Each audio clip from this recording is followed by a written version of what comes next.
the gentle rhythm of earth. Close your eyes for a moment.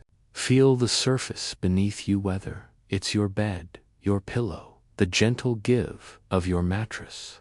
Now imagine, just for tonight, that you're lying on something far older. Picture yourself resting on the soft forest floor, surrounded by moss that's been growing slowly and patiently for longer than your great-grandparents have been alive. Feel the earth beneath you, solid and ancient, breathing in rhythms so slow you'd need centuries to notice a single breath. This is where we begin tonight, with the quiet, patient heartbeat of our planet. Because the most beautiful truths about nature aren't the dramatic ones.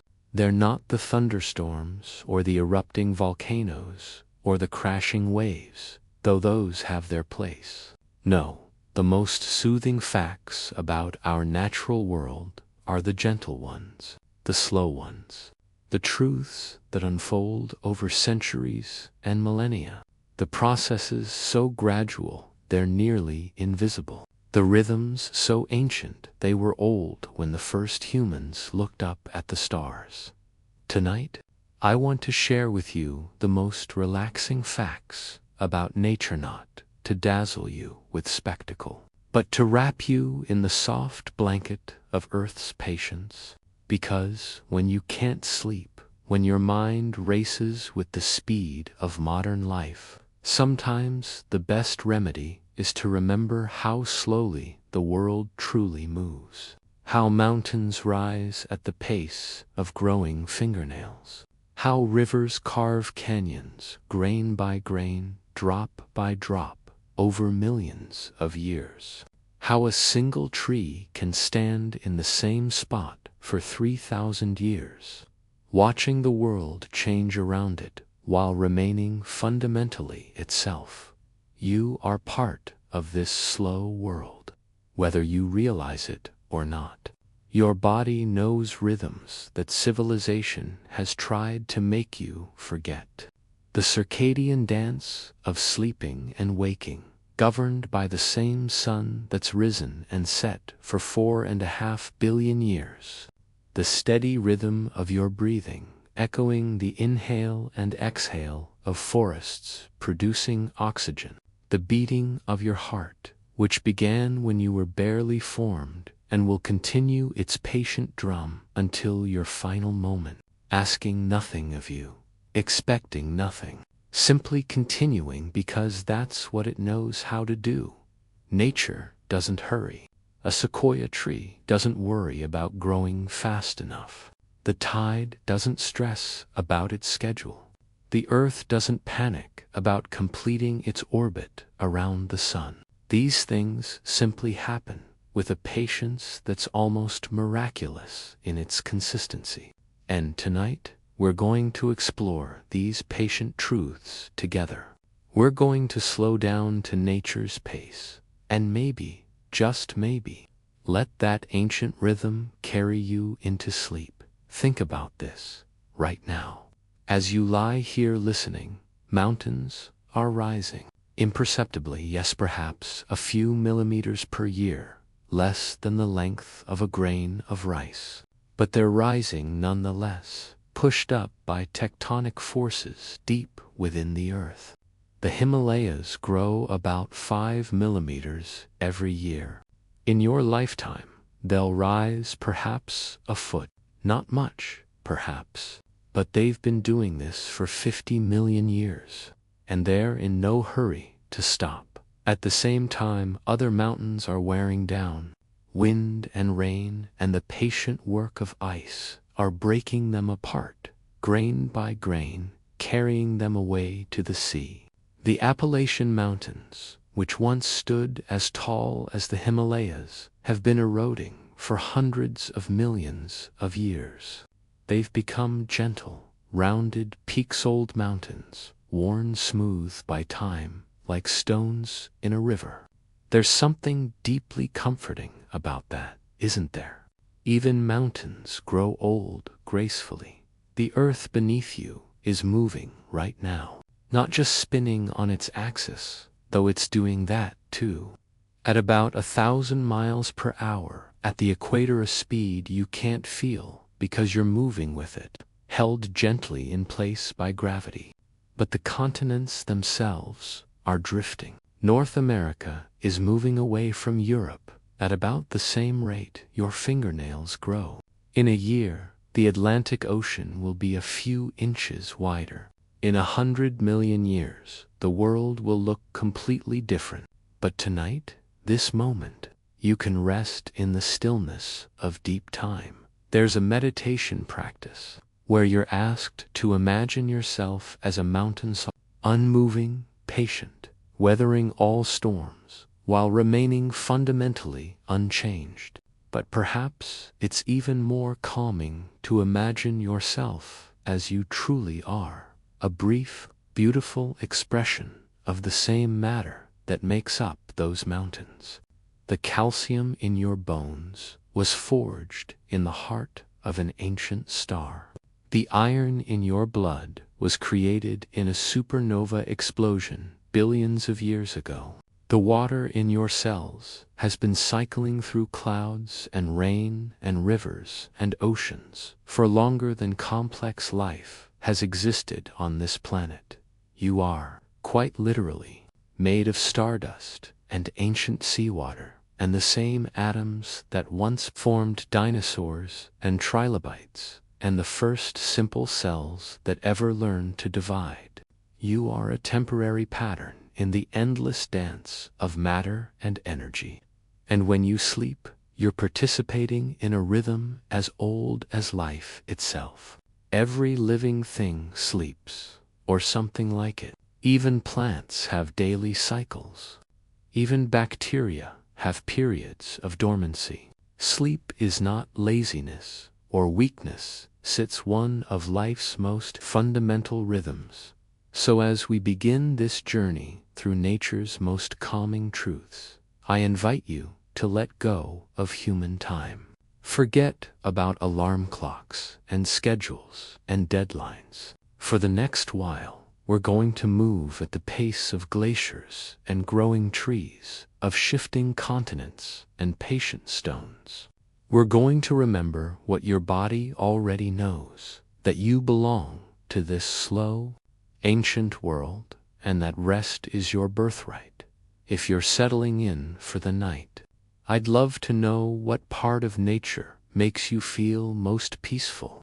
Is it the ocean, the forest, the mountains, the desert sky?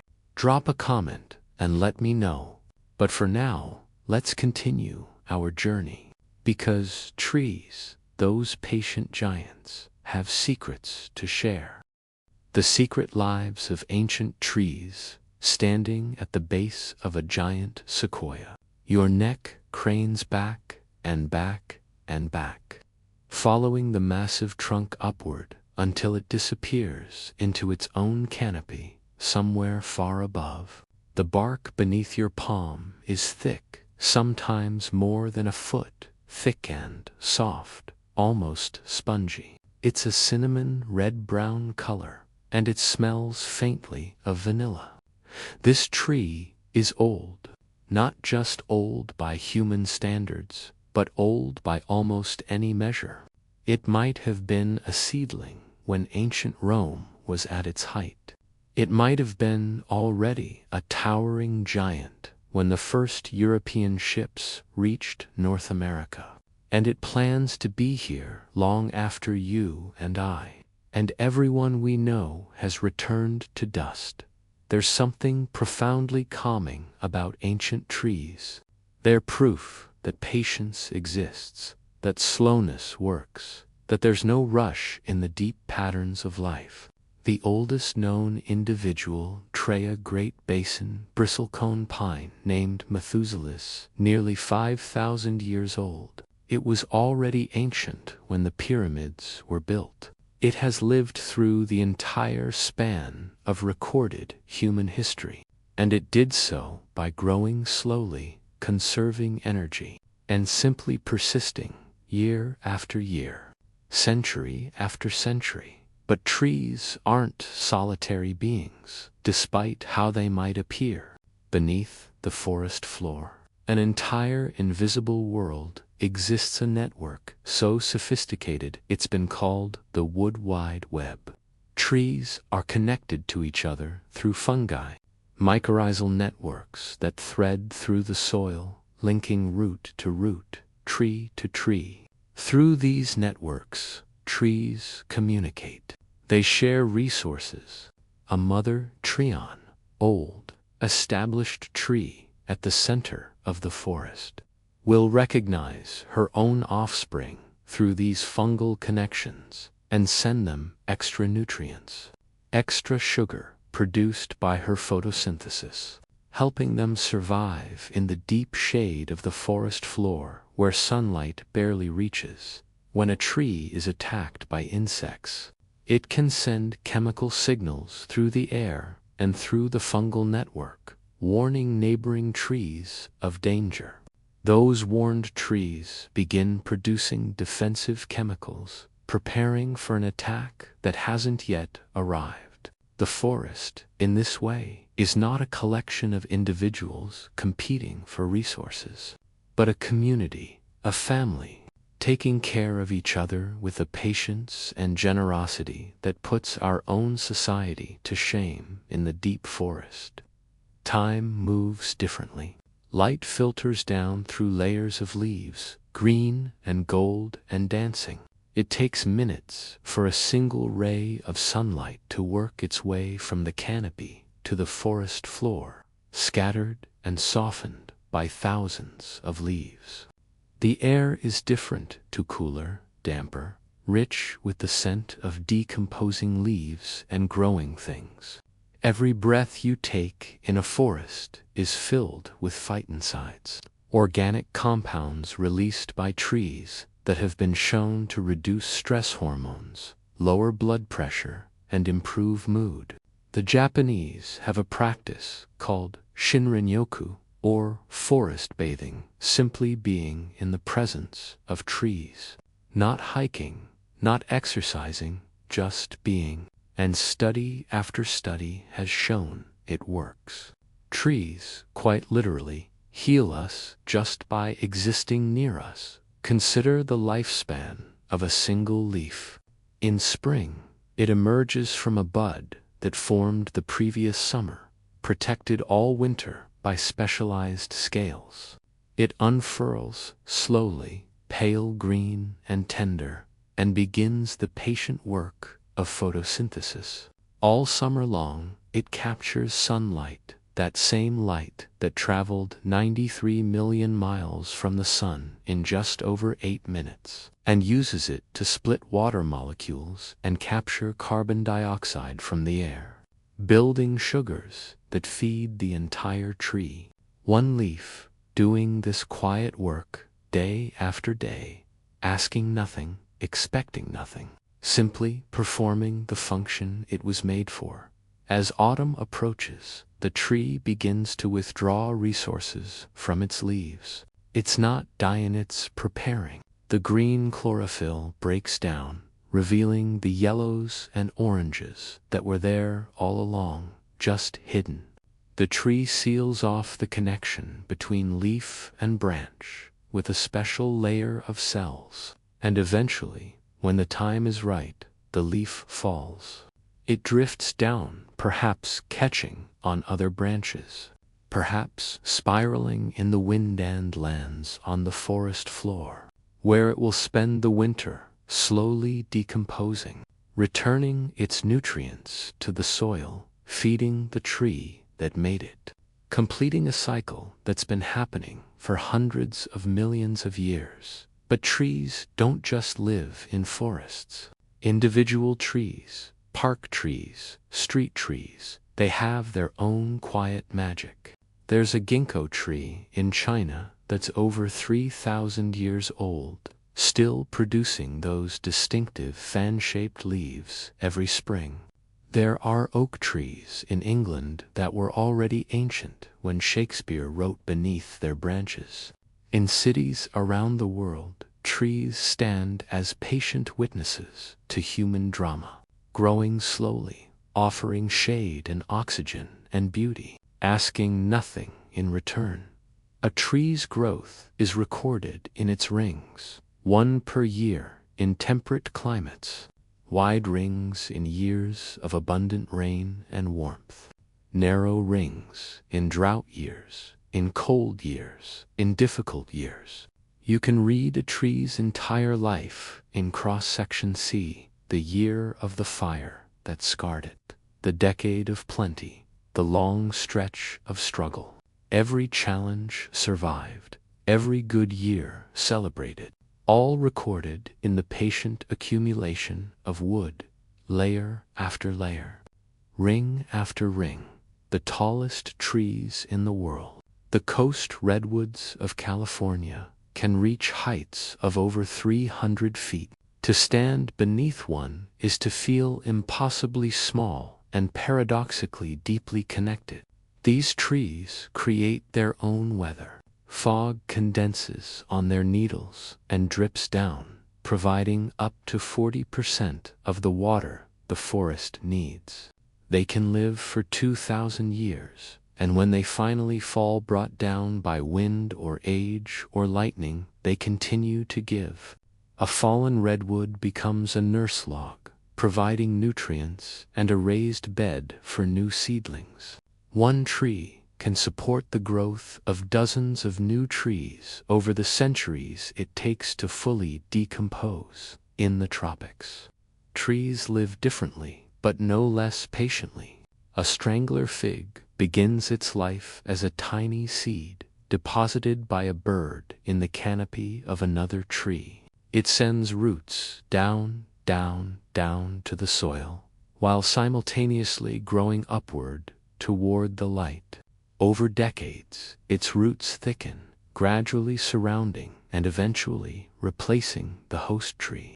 It sounds violent, but it happens so slowly, so patiently, that it's simply another way of existing, another strategy in the long, slow game of survival. Trees taught us time before we had clocks, the seasons of their leaves, the ripening of their fruit, the flowering of their blossoms.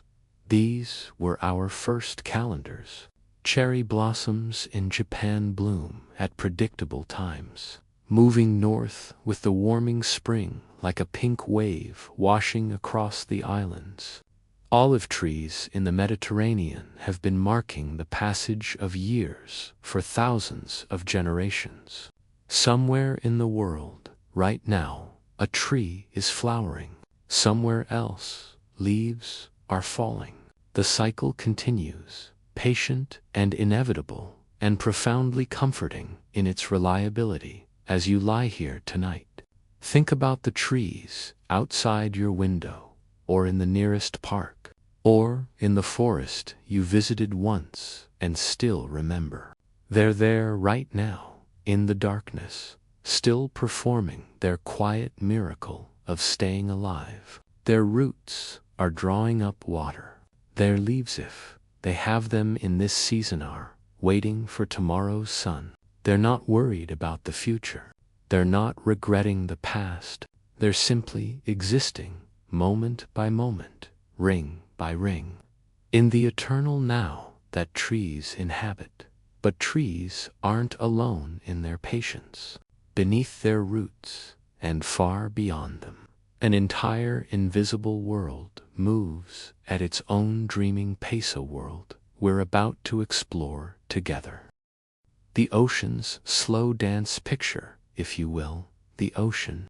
Not the surface we'll get there, but the deep ocean, the true ocean, the part that covers more than 60% of our planet and remains more mysterious than the surface of the moon. Down there, in the abyssal depths, in water so deep that the pressure would crush any human instantly, the temperature hovers just above freezing. No light penetrates this far down.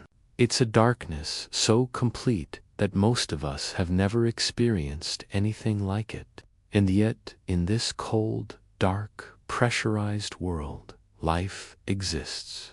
It moves slowly.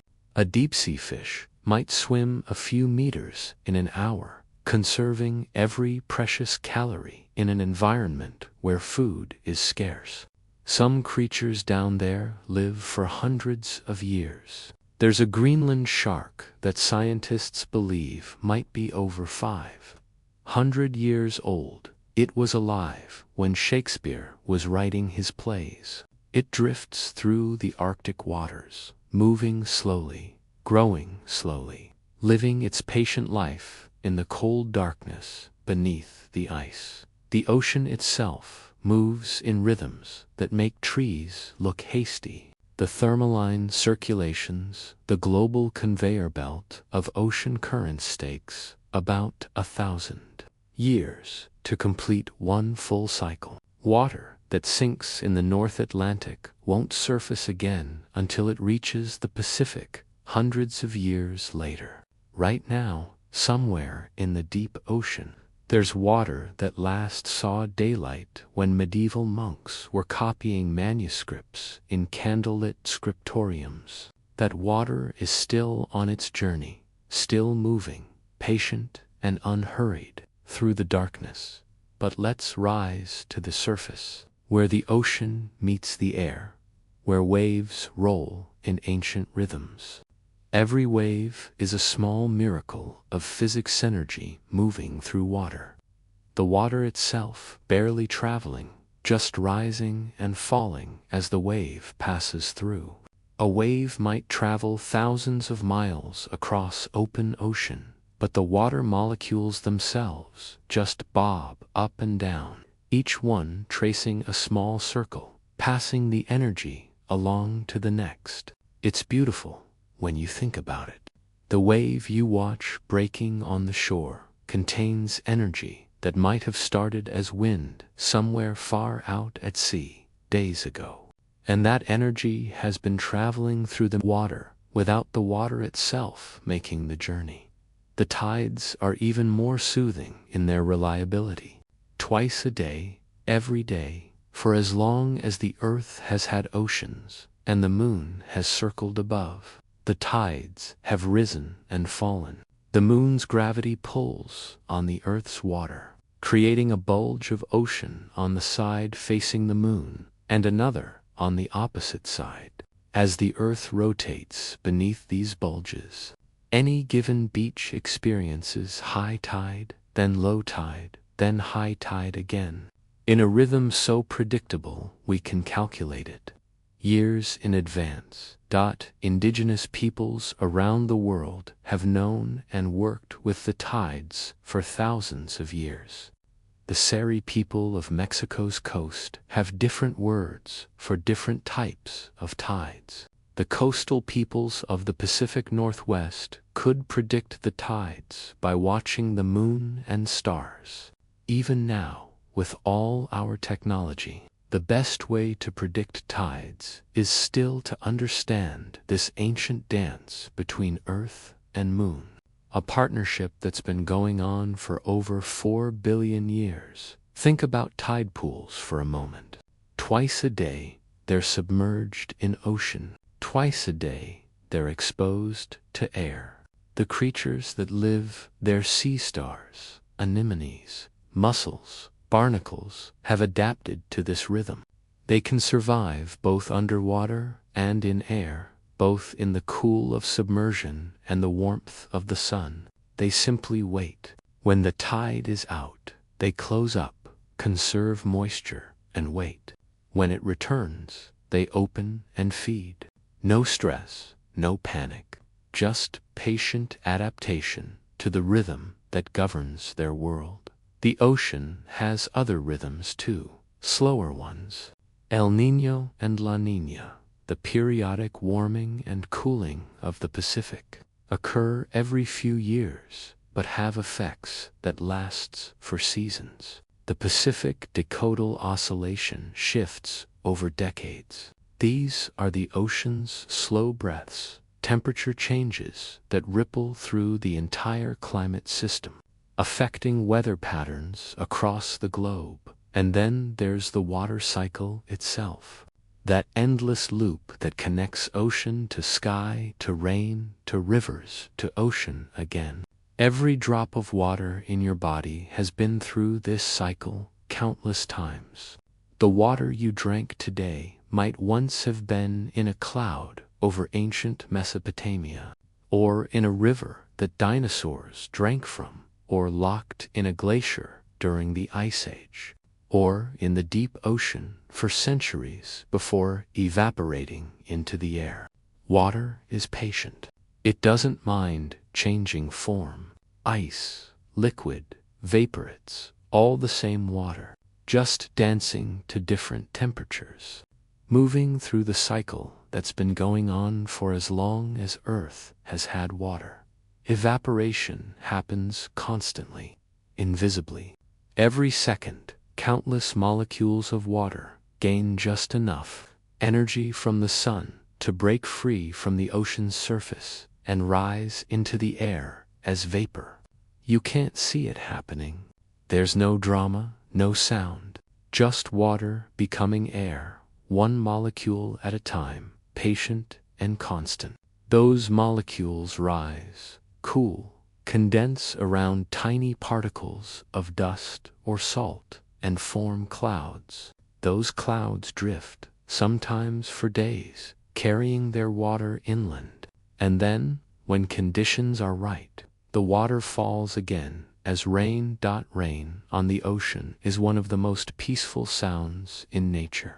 If you've ever been on a boat when it starts to rain, you know what I mean? The initial patter as the first drops hit the water. Then the building rush as the rainfall intensifies, the ocean's surface dancing with a million tiny impacts. The boundary between ocean and sky blurs. Everything is water, in one form or another, cycling endlessly. The ocean is where life began.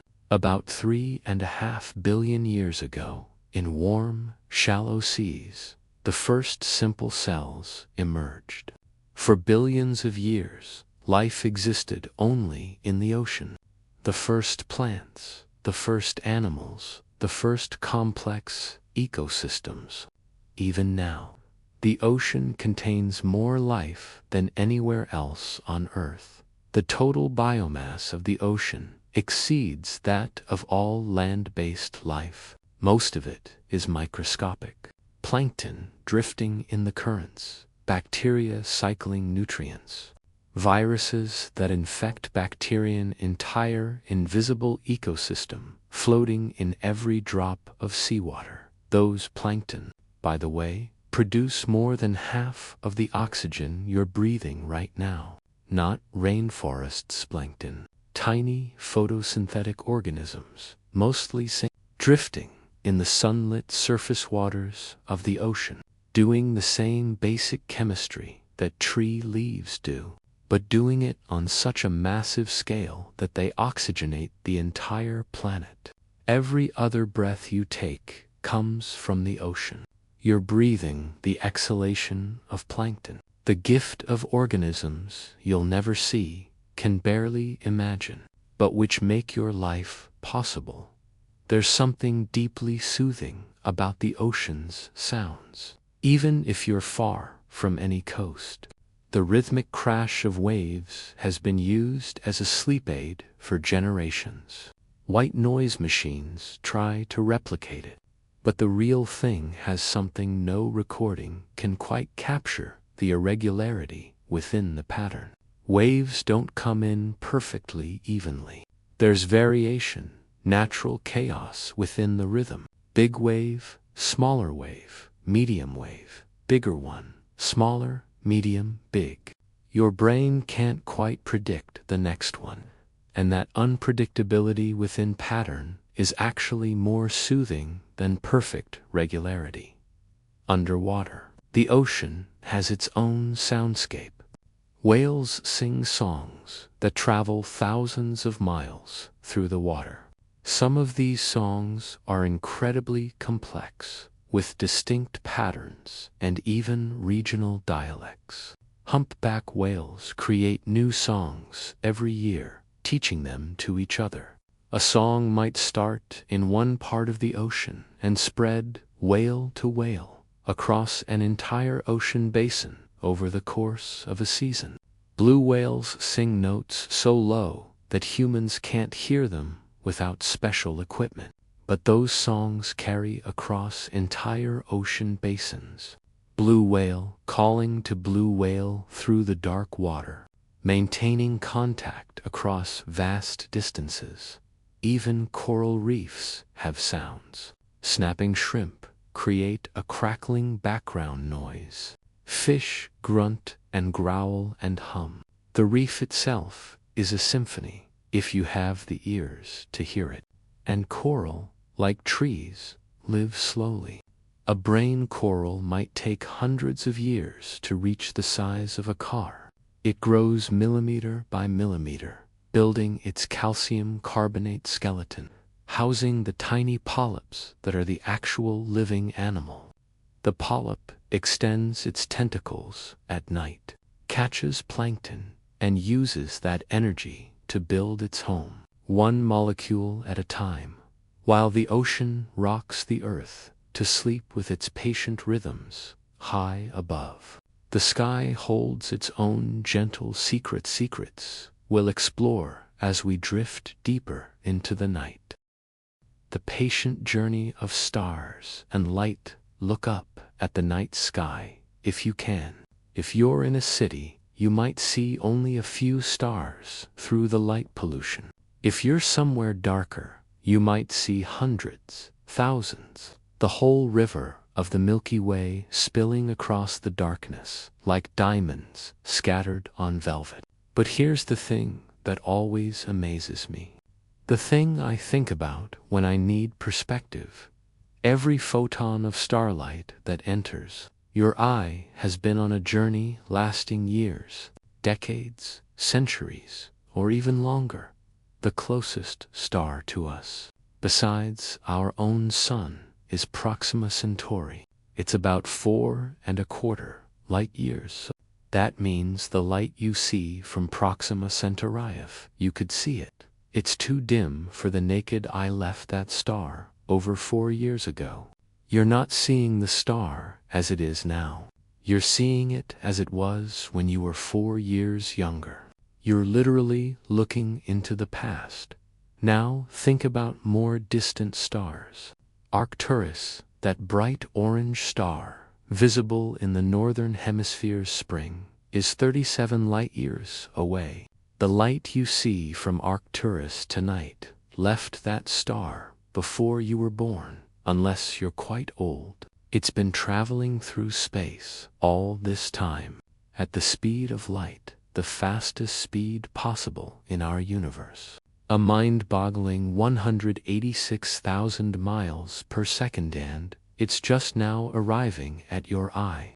In that time, you've lived your entire life. Arcturus's light left on its journey, traveled through the void, and finally ended its trip by being absorbed by your retina, creating a tiny electrical signal in your brain that you interpret as a point of orange light in the night sky.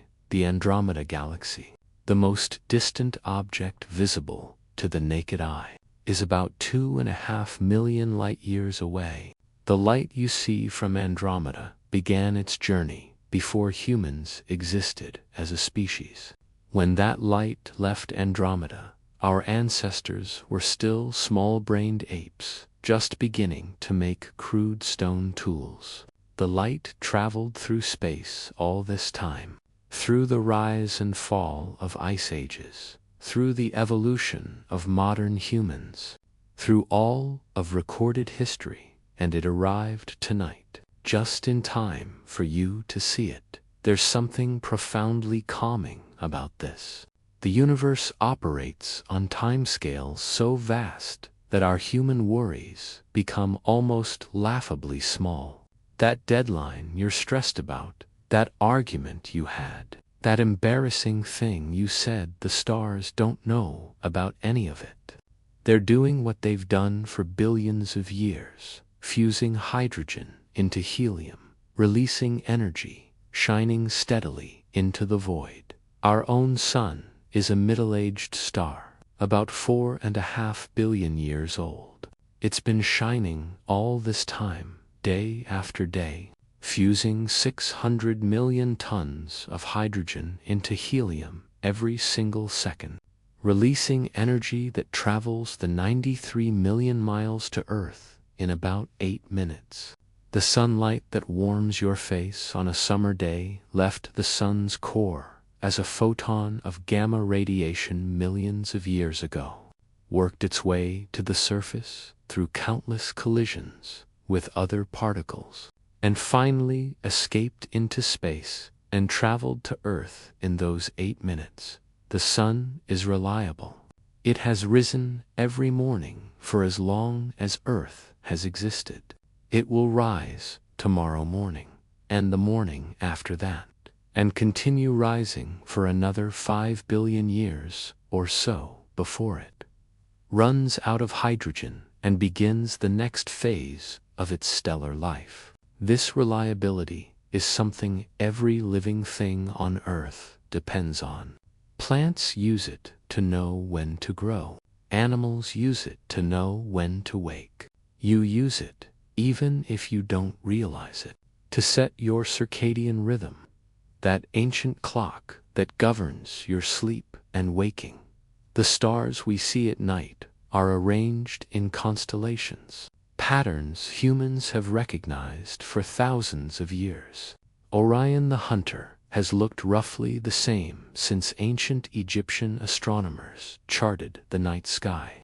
The Big Dipper guided escaped slaves north to freedom on the Underground Railroad. Polynesians navigated thousands of miles of open ocean using the stars, knowing which stars would be directly overhead, using the sky as a map more reliable than any compass. These constellations are illusions, of course. The stars that make up Orion aren't actually close to each other. They're scattered through space at vastly different distances from Earth. But they happen to line up from our perspective, creating patterns that our pattern-seeking brains latch onto and remember. And because the stars are so distant and move so slowly relative to us, these patterns persist. Your great-great-grandparents saw the same Big Dipper you see. Your great-great-grandchildren will see it too, looking essentially identical. Well, almost identical. Stars do move. They orbit the galactic center just as Earth orbits the sun. Our sun, along with everything in our solar system, is orbiting the center of the Milky Way galaxy at about 514,000 miles per hour. It takes about 225 million years to complete one galactic year. The last time Earth was in this position in the galaxy, dinosaurs were just beginning to evolve. The next time we're here, who knows what Earth will look like, what forms life will have taken, whether anything like humans will still exist to look up and wonder. But the movement is so slow, so patient, that you'd never notice it. To human eyes, the stars are fixed points of light, eternal and unchanging. And for human purposes, for our brief lives, they might as well be eternal. They were there before you were born. They'll be there after you die.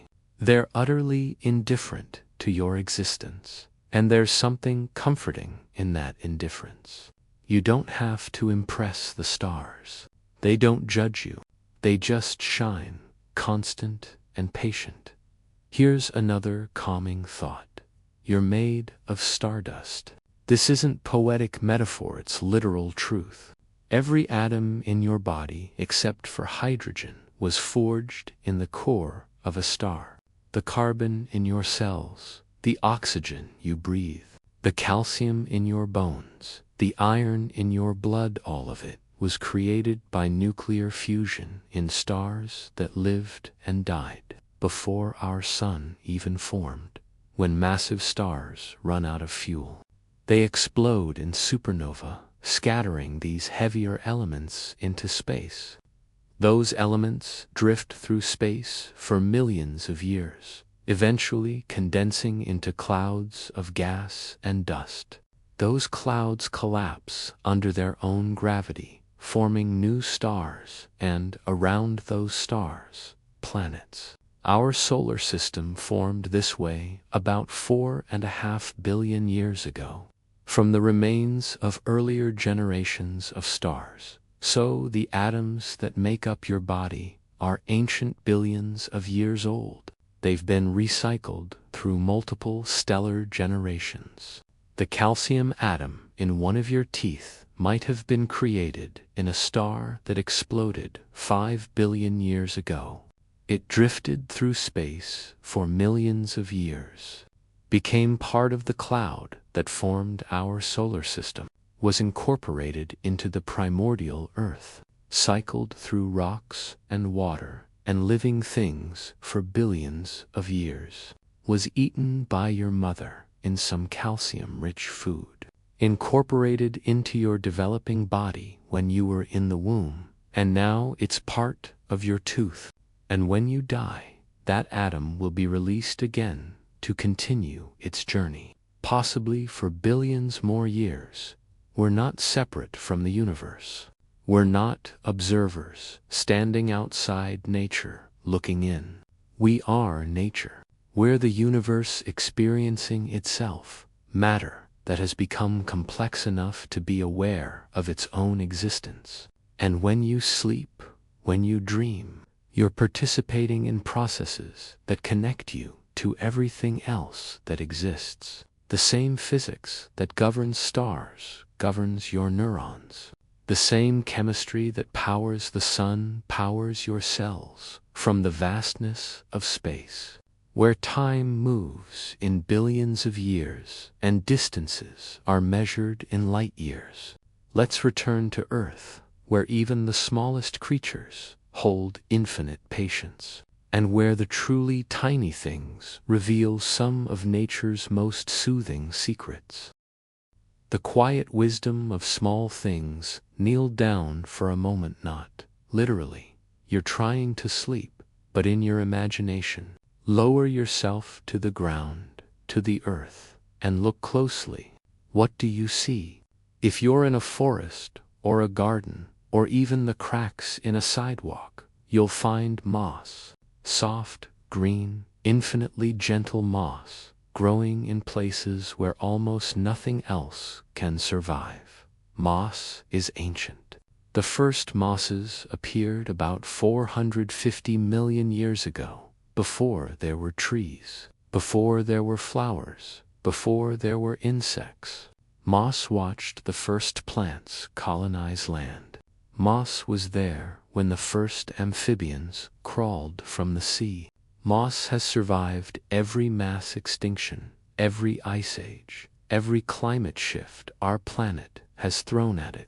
And it did this by being small, patient, and extraordinarily resilient. Moss doesn't have roots, not true roots. It has rhizoids, tiny thread-like structures that anchor it to its surface, but don't absorb nutrients the way roots do. Moss absorbs everything it needs directly through its leaves: water, nutrients, carbon dioxide. This means moss can grow on bare rock, on tree bark, on old concrete. It doesn't need soil.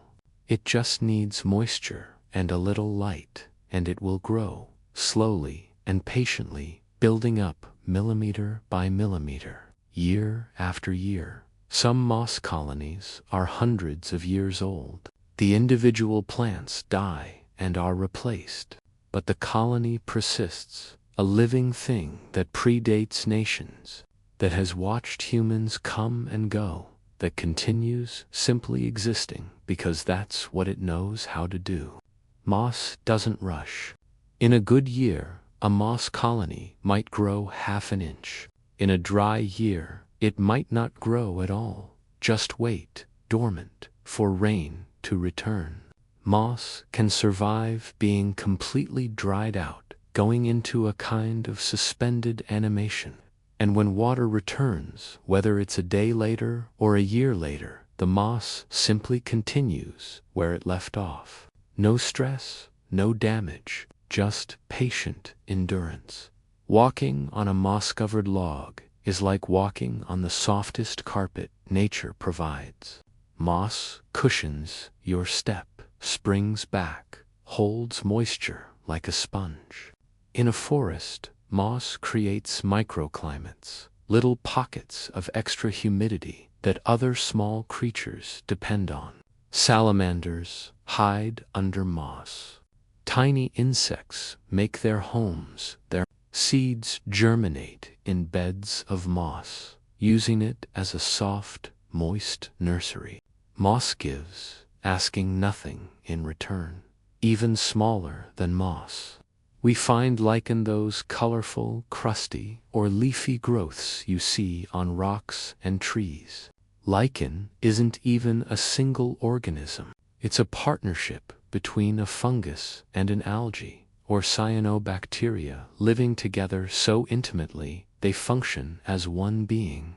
The fungus provides structure and protection. The algae or bacteria performs photosynthesis, creating food.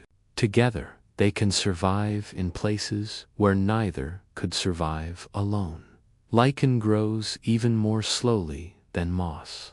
The bright orange or gray or green circles you see on rocks might expand by a millimeter per year. Some lichen colonies in the Arctic are thousands of years old. They were alive when the pyramids were being built, and they're still there, still slowly growing, still performing their patient chemistry on the surface of cold stones. Lichen is incredibly sensitive to air pollution, which is why you don't see much of it in cities. But in clean environments, lichen thrives, painting rocks in subtle shades, creating abstract art that took centuries to compose. Each circle, each patch, is a long, slow story of survival. Lichen can survive conditions that would kill almost anything else: extreme cold, extreme heat, drought, intense UV radiation. Some lichen has even survived exposure to space, in experiments where scientists attach them to the outside of spacecraft. The vacuum of space, the cosmic radiation, the extreme temperatures, the lichens survived it all and continued growing when returned to Earth. Now think about snails. Common garden snails, moving across your sidewalk at a pace so slow we use snail's pace to mean extremely slow. A snail might travel 10 meters in an hour if it's really hurrying, but usually it's much slower than that. And yet, snails thrive. They've been around for about 500 million years, surviving by being patient, methodical, and perfectly adapted to their slow lifestyle. A snail carries everything it needs. Its shell is its home, its protection, its calcium bank. When threatened, it simply withdraws into this portable fortress and waits. It doesn't fight. It doesn't flee. It just waits, patient and still, until danger passes. There's a profound wisdom in this. Not every threat requires action. Sometimes the best response is simply to close yourself up and wait. Snails are hermaphrodites. Each individual has both male and female reproductive organs. When two snails mate, they can both end up pregnant, both laying eggs. It's an efficient system for a slow-moving creature that might not encounter another snail very often. And snail eggs are tiny pearls of potential, each one containing everything needed to create a new snail nested in the soil, waiting for the right conditions to hatch. Some snails hibernate during dry seasons or cold winters, sealing themselves into their shells with a mucus barrier and essentially sleeping for months. their metabolism slows to almost nothing. They're not dead, just waiting in a state of suspended animation. When conditions improve, they dissolve the barrier, emerge, and continue their slow lives as if nothing happened. We find creatures like tardigrades, water bears, microscopic animals about 0.5 millimeter long that live in moss and lichen and soil. Tardigrades are possibly the toughest creatures on Earth. They can survive being frozen to near absolute zero. They can survive temperatures above boiling. They can survive pressure 6 times that of the deepest ocean trench. They can survive radiation doses that would kill any other animal. And they do this by going into a state called cryptobiosis, essentially shutting down all metabolic processes and waiting. They've survived like this for up to 30 years, then been revived and continued living as if no time had passed. These small, patient creatures teach us something important. Survival doesn't require aggression or speed or dominance. Sometimes survival is about patience, about shutting down when necessary, about waiting for conditions to improve, about being small enough and adaptable enough to persist in tiny spaces where nothing else can compete with you. Think about seeds. A seed is patience incarnate. It contains everything needed to grow into a full plant, but compressed, dormant, waiting. Some seeds can wait for decades. The oldest seed ever successfully germinated was a Judean date palm seed, about 2,000 years old, found in archaeological excavations at Masada. It waited in darkness for 2 millennia, and when finally given water and warmth, it sprouted, unfurling ancient genetics into modern sunlight. Most seeds wait for much shorter periods, but they all share this patient quality. They don't sprout immediately when they fall from their parent plant. They wait for the right conditions, the right temperature, the right moisture, sometimes the right length of day. Some seeds need to pass through an animal's digestive system before they can germinate. Some need to be burned by wildfire. Some need to be frozen. They wait for their specific trigger, and when it comes, they begin the slow transformation from seed to seedling. In your own body, if you've ever watched a cut heal, you've witnessed the quiet patience of cells. Each cell in your body is microscopic, performing its specialized function without complaint. Your heart cells contract about once per second, every second for your entire life. Your skin cells divide and die and are replaced, each one lasting a few weeks before being shed and replaced by a new cell. Your immune cells patrol constantly, looking for invaders, protecting you from infections you'll never know you were fighting off. This happens automatically beneath your awareness. You don't have to think about healing a cut. You just clean it, maybe put on a bandage, and wait. Your cells do the rest crawling across the wound, dividing to fill in the gap, rebuilding blood vessels and tissue layer by layer until the skin is whole again. It's slow. It takes days or weeks, depending on the size of the injury. But it happens patiently and reliably. As long as you don't interfere too much. These small patient lives remind us that the earth itself breathes in rhythms. We rarely notice rhythms. We'll explore next as we drift even deeper into rest.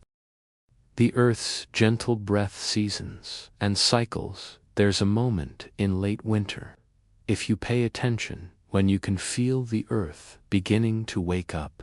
It's subtle. The light starts changing, shifting from the flat gray of deep winter to something with more gold in it. The air smells different, less sharp, slightly warmer, with a hint of thawed earth. And if you look closely at the trees, you'll see that the buds are swelling, preparing for spring, even though there might still be snow on the ground. This is the earth breathing. Not literally, of course, but the metaphor is apt. The seasons are the planet's slow inhalation and exhalation. The northern hemisphere breathing in while the southern hemisphere breathes out, and vice versa. When it's spring in the north, autumn is arriving in the south. When summer heat bakes the northern continents, winter cold settles over the southern ones. The earth rocks gently between these states, a rhythm driven by its tilt, by the angle at which sunlight strikes its surface as it orbits the sun. This tilt about 23.5 degrees is why we have seasons at all. As Earth orbits the sun, different parts of the planet are tilted toward or away from the sun at different times of year. When the northern hemisphere tilts toward the sun, it receives more direct sunlight, more hours of daylight, more warmth.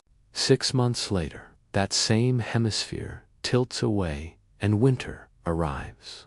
The cycle is perfectly predictable, has been happening for billions of years, will continue happening for billions more. Plants know this rhythm in their very cells. They track the length of days, measuring it with proteins that detect light. When days begin to lengthen past a certain threshold, spring-blooming plants prepare to flower. When days shorten past another threshold, deciduous trees begin preparing for winter, breaking down the chlorophyll in their leaves, sealing off the connection between leaf and branch, letting go. Watching a tree through the seasons is like watching a slow-motion dance. In spring, the tree explodes into life. Buds swell and burst, releasing leaves that unfurl like tiny green flags. The tree is all possibility, all new growth, all reaching toward the sun. In summer, the tree settles into its work: photosynthesis, growth, storing energy, producing seeds or fruit.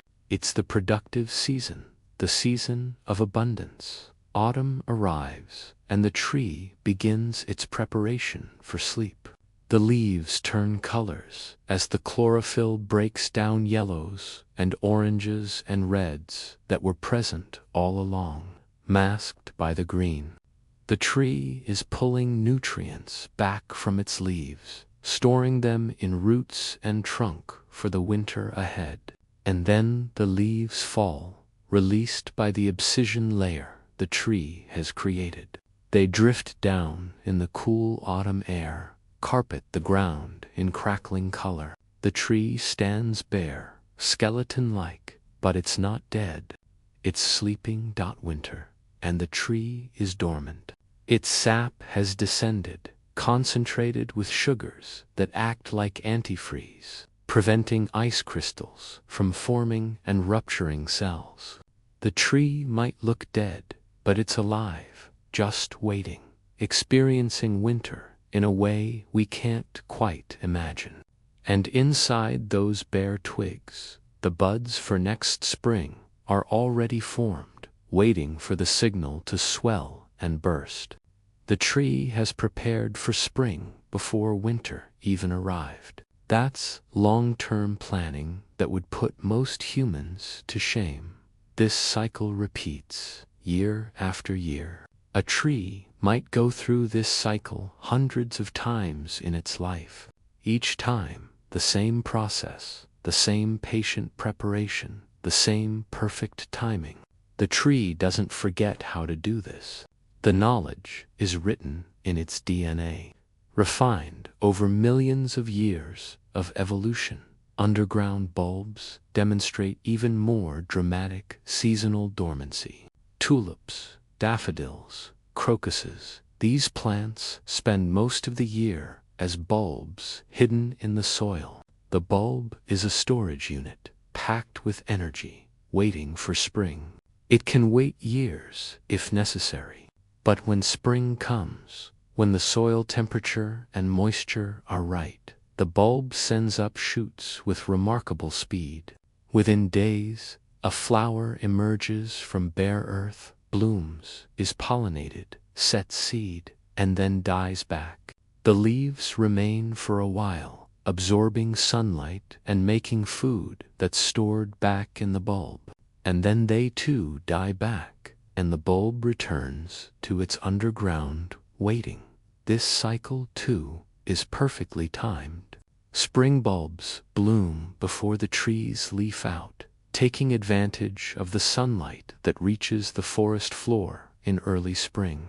By the time the tree canopy is full, the bulbs have completed their above-ground life and return to dormancy, where they'll wait out the shaded summer and the cold winter, patient and still. Until spring comes around again, animals have their own seasonal rhythms. Migration is perhaps the most dramatic. Every year, Arctic terns fly from the Arctic to Antarctica and back again, a round trip of over 40,000 miles. Monarch butterflies, creatures so delicate they seem like they couldn't possibly survive a strong breeze, migrate thousands of miles from Canada and the northern United States to specific groves in Mexico. The butterflies that make the return journey in spring aren't the same individuals that flew south in fall. It takes multiple generations to complete the round trip. But somehow, butterflies that have never made the journey before know where to go. The knowledge is encoded in their genes, written in their biology by millions of years of evolution. Hibernation is another seasonal adaptation, and one that's particularly relevant for those of us trying to sleep. Bears entering their dens in autumn are preparing for months of sleep. Their heart rate slows dramatically. Their body temperature drops. Their metabolism shifts into a mode where they can survive on stored fat alone, without eating, drinking, urinating, or defecating for months. They're not just sleeping, they're entering a profoundly different physiological state, one that allows them to wait out the season when food is scarce. Other animals hibernate even more deeply. Ground squirrels can lower their body temperature to just above freezing. Their hearts might beat only a few times per minute. They're barely alive, in a sense just enough metabolism to keep from dying, but otherwise in profound, suspended animation. They wake up periodically, briefly, to urinate and maybe eat from stored food before returning to hibernation. And when spring comes, they emerge, thin and hungry, but alive, ready to take advantage of the new season. Even birds that don't migrate have seasonal behaviors. Many species cache food in autumn, hiding seeds and nuts in hundreds or thousands of different locations. Chickadees and jays have remarkable spatial memories that allow them to remember where they hid food months earlier. Clark's nutcrackers, a bird species found in western North America, can remember the locations of thousands of seed caches scattered across miles of territory. This is their adaptation to winter prepare in abundance and trust in memory. The seasons affect even the deepest oceans. Phytoplankton blooms follow seasonal patterns, triggered by changes in light and temperature and nutrient availability. In spring, when conditions are right, microscopic plants multiply explosively, turning patches of ocean green with their abundance. This bloom feeds zooplankton, which feeds fish, which feeds larger fish and marine mammals. The entire ocean food web pulses with seasonal abundance, all ultimately driven by the Earth's tilt and orbit and humans. despite our technology and climate-controlled environments, are still seasonal creatures. We tend to sleep more in winter. We crave different foods in different seasons. We experience seasonal affective disorder when we don't get enough sunlight. Our bodies produce vitamin D in response to sunlight, and we need that sunlight to maintain mood and health. We're diurnal creatures, meant to wake with light and sleep in darkness. And even though we've invented artificial light and can stay up as late as we want, our bodies still respond to the ancient rhythms of day and night. There's comfort in this cyclical nature of seasons. Winter always yields to spring. Darkness always yields to light. Hard times don't last forever. They're part of a cycle, and the cycle continues. Trees that look dead in winter are actually just sleeping, and they will wake. Bulbs buried in frozen ground are not lost, they're waiting, and they will bloom. The natural world teaches us that dormancy is not failure, that rest is not laziness, that waiting for the right moment is often the wisest strategy. As the seasons turn, they carry with them ancient memories, patterns older than human memory patterns we can still hear if we listen carefully to the symphony of silence that surrounds us. The Symphony of Silence, nature's quiet sounds. Close your eyes and listen. Not to me, not to these words, but to the space between the words. What do you hear? Maybe the hum of a fan or air conditioning. Maybe distant traffic. Maybe nothing at all, except the sound of your own breathing, your own heartbeat. We live in a world of sound, but we've forgotten how to hear nature's quietest symphony. Rain is perhaps the most universally soothing natural sound. There's something about the patter of raindrops that speaks directly to the ancient part of our brain, the part that knew rain meant safety, shelter, water, life. When you hear rain, you hear abundance. You hear the earth being nourished. You hear the water cycle completing itself, clouds releasing their burden, drops falling through air and striking leaves and earth and roofs in a percussion that's been playing for as long as it's been raining on earth. Each raindrop is a tiny world of physics. It forms around a particle of dust or salt in the atmosphere. Water molecules condense around this nucleus, building layer by layer until the drop is heavy enough to overcome the updrafts and fall. As it falls, it accelerates until air resistance balances gravity, and then it falls at a constant speed terminal velocity. Small drops fall at about 20 miles per hour. Larger drops fall faster, but they also start to flatten and distort from air resistance.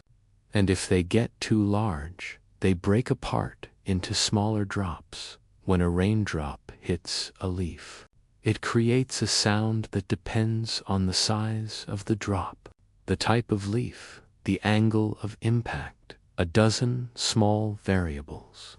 Each leaf becomes a tiny drum, a soft, muted, organic drum that produces a sound unlike any human instrument.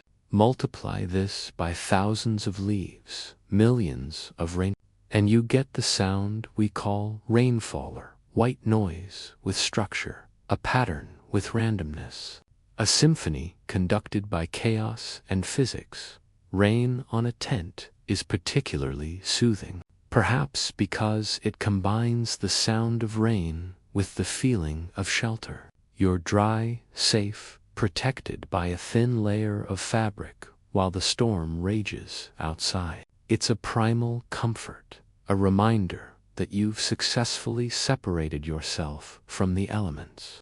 And the rain itself becomes a lullaby, assuring you that you've made the right choice, that rest is not only possible but necessary. Wind through grass creates a different sound, a whisper, a susurrus that sounds almost like water. This is the sound of friction, of grass blades rubbing against each other, bending and recovering. Millions of tiny movements creating a collective voice. Prairies and meadows sing this song, and it's one of the oldest sounds in terrestrial nature. As soon as there were grasses, about 66 million years ago, there was this sound. Wind moving through vegetation, creating music from motion. Trees in wind create deeper sounds. Small branches rustle. Leaves create a shimmering sound like water. But large branches creak and groan, wood flexing and settling under the stress of the wind. Ancient trees, with their heavy limbs and deep roots, sway much less than young trees, but they make deeper sounds. Resonant groans that speak of weight and age and patient resistance to force. The ocean has sounds. We've already discussed waves, rain on water, but the shore adds another dimension. The rush and hiss of waves pulling back through sand or pebbles, dragging thousands of stones in a sound like breathing. The rhythmic crash and retreat, timed by the physics of waves, the depth of water, the slope of the beach. This is another ancient sound, as old as oceans and shores. A sound that's lulled creatures to sleep for hundreds of millions of years. Bird songs at dawn form another natural soundscape. The dawn chorus begins while it's still dark, with robins and song thrushes and other early risers beginning their territorial singing. As the light increases, more species join in, each adding its voice to the growing symphony. This is one of the most complex natural soundscapes. Dozens of species singing simultaneously, each defending territory, attracting mates, affirming their presence. And yet, it doesn't sound chaotic.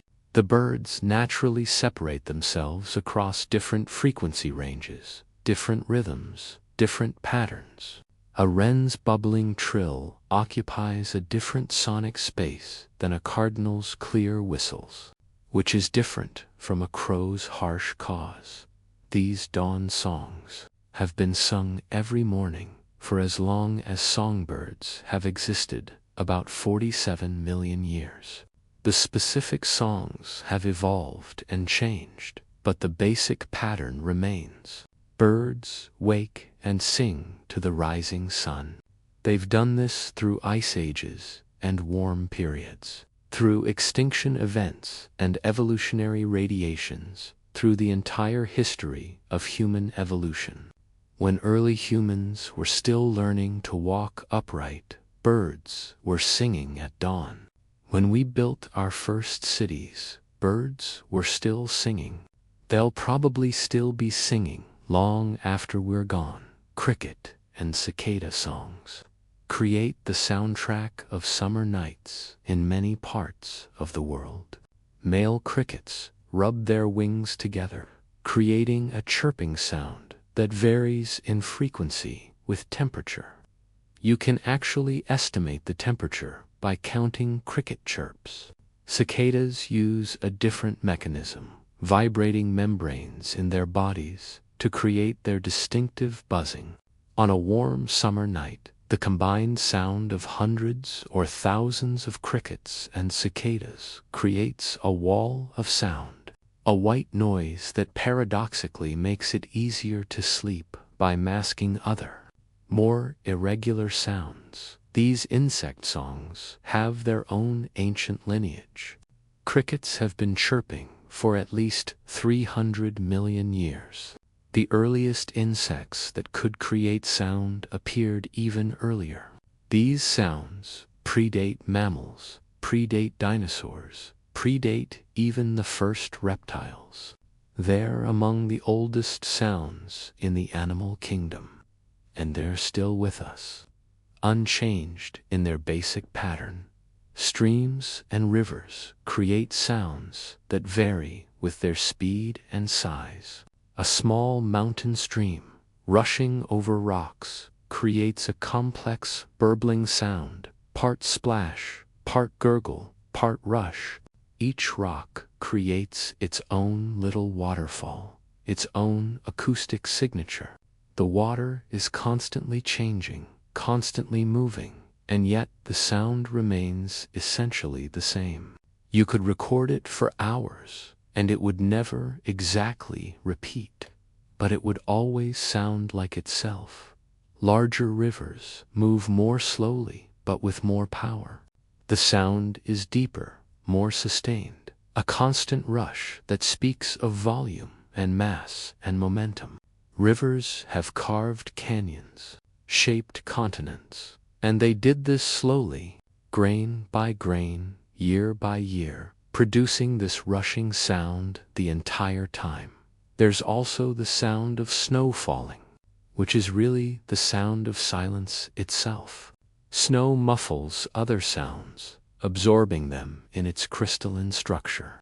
A snowfall creates a hush over the landscape, quieting everything. The snowflakes themselves make no sound when they land there, too light, too soft, but their collective effect is to create perhaps the quietest natural environment you can experience. A forest in snowfall, far from roads and buildings, is so quiet you can hear your own heartbeat, your own breathing. It's not uncomfortable, it's peaceful. A reminder that silence itself is a gift. Even the sound of silence in nature, the absence of human noise, has a quality that's different from indoor silence. There's always something, a distant bird call, wind in trees, insects, the settling of branches. This ambient natural sound is characterized by what it lacks: mechanical sounds, steady hums, the artifacts of human technology. Our brains find this natural soundscape more restful than complete silence or than consistent mechanical white noise. These sounds are nature's lullabies, and they lead us to perhaps the most comforting truth of all, that we belong to this quiet world, that we are part of these ancient patterns. Closing, we belong to this quiet world, and so we return to where we began, lying on the earth, feeling its ancient presence beneath us. We've traveled together tonight through forests where trees speak in chemical whispers, across oceans that move in thousand-year cycles, up to stars whose light began its journey before you were born, down to the smallest moss and slowest snails, through the turning of seasons and the quiet sounds that have echoed through millions of years. And what have we learned, if not that patience is woven into the very fabric of existence? You are part of this patient world, even when you forget. Even when life feels rushed and overwhelming, even when sleep seems impossible and your mind races with worries, you remain fundamentally connected to these ancient rhythms. Your body knows what civilization sometimes makes you forget: that rest is natural, that sleep is not a luxury but a necessity, that you are allowed, entitled, even to stop, to close your eyes, to surrender to the darkness and let it carry you into dreams. Consider your breath for a moment. You've been breathing this entire time, haven't you? Without thinking about it, without forcing it, your lungs have been expanding and contracting in their steady rhythm. That's 14 to 18 breaths per minute, about 20,000 breaths per day, about 7 million breaths per year. You've taken hundreds of millions of breaths in your life, and you'll take hundreds of millions more, and almost none of them require conscious thought. Your body knows how to breathe, just as it knows how to heal, cuts, fight infections, digest food, grow hair and nails, all without asking your permission or requiring your attention. Your heartbeat, too, continues its patient rhythm, 70 times per minute, about 100,000 times per day, about 2.5 billion times in an average lifetime. Each beat circulates your blood, carrying oxygen to your cells, carrying away waste, maintaining the conditions that keep you alive. Your heart has been beating since you were an embryo, before you had thoughts, before you had consciousness, before you, in any meaningful sense, existed. It will continue until your last moment, faithful and patient, asking nothing, expecting nothing, simply performing its function, because that's what hearts do. These rhythms connect you to every other human who has ever lived. Your ancestors, stretching back through history, through prehistory, back to the first humans in Africa, back further to the species that came before humans, back to the first mammals, the first vertebrates. The first complex life, all of them had heartbeats and breathing. These are among the most ancient rhythms in animal life, older than eyes, older than brains, older than almost anything we would recognize as an animal. When you breathe, you're participating in a pattern that's been unbroken for hundreds of millions of years. And sleep is even older. Every animal sleeps, or something like it. Dolphins sleep one hemisphere of their brain at a time. Fish have restful periods. Even insects have sleep-like states. Plants have circadian rhythms. Bacteria have daily cycles. The entire living world participates in this rhythm of activity and rest, waking and sleeping, energy and recovery. You are not fighting against your nature when you sleep. You are expressing your nature, fulfilling one of life's most fundamental needs. In sleep, your brain doesn't shut down, it performs essential maintenance. It consolidates memories, moving important information from short-term to long-term storage. It clears out metabolic waste products that build up during waking hours, literally washing your brain in cerebrospinal fluid. It processes emotions, helping you make sense of your experiences. It runs simulations in dreams, preparing you for future challenges, working through problems, creating connections between ideas. Sleep is not laziness. Sleep is not time wasted. Sleep is when your brain does some of its most important work. Your body, too, uses sleep for repair and growth. Growth hormone is released primarily during deep sleep. Muscle tissue repairs itself. Your immune system strengthens. Inflammation decreases. Sleep is healing in the most literal sense. When doctors tell you to rest when you're sick, they're not just suggesting inactivity, they're prescribing sleep. Because sleep is when your body directs its full resources toward fighting infection and repairing damage. So when you struggle to sleep, remember that you're not broken, you're not defective. You're experiencing something humans have experienced for as long as humans have existed. Sleep sometimes comes easily, and sometimes it doesn't. The ancient world knew this. Our ancestors didn't all sleep perfectly every night either. But they knew what we sometimes forget, that rest is different from sleep. That lying quietly in darkness is itself restorative. That not every night needs to be perfect. Think back to the trees we discussed earlier. They don't worry about growing fast enough. They just grow. Think of the ocean moving in its eternal rhythms. It doesn't stress about its schedule. Think of the stars shining with patient constancy.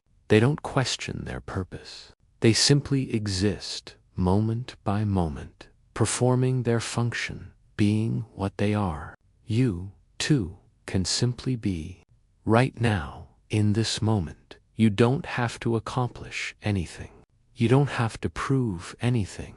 You don't have to be productive or efficient or even successful at sleeping.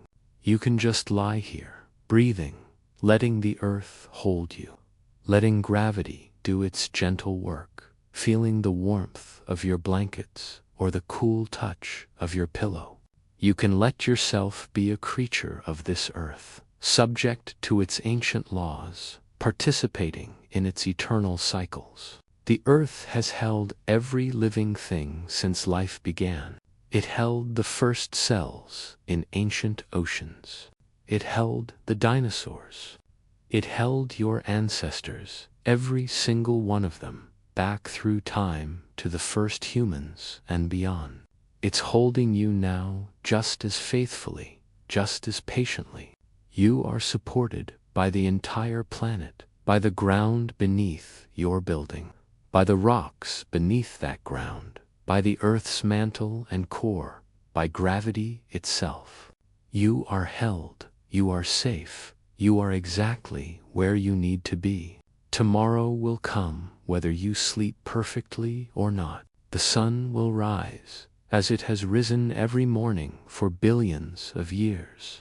The birds will sing, the trees will grow, the ocean will roll in its patient rhythms. And you will wake, and you will continue, because that's what living things do. We continue, we persist, we adapt, we endure. But tonight, right now, your only job is to rest, to close your eyes, to let your body settle into the bed, to let your breathing slow and deepen, to let your thoughts drift like clouds across the sky of your mind, coming and going, requiring nothing of you, meaning nothing except that your brain is working as it should, processing and sorting and gradually settling into the patterns of sleep. You belong to this quiet world of patient processes and ancient rhythms. You are made of stardust and seawater.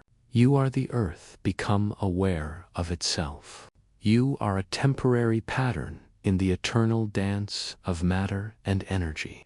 And that pattern includes sleep, includes rest, includes this moment of surrender to the darkness. Let the earth hold you tonight, just as it has held every living thing since time began. Let the ancient rhythms carry you.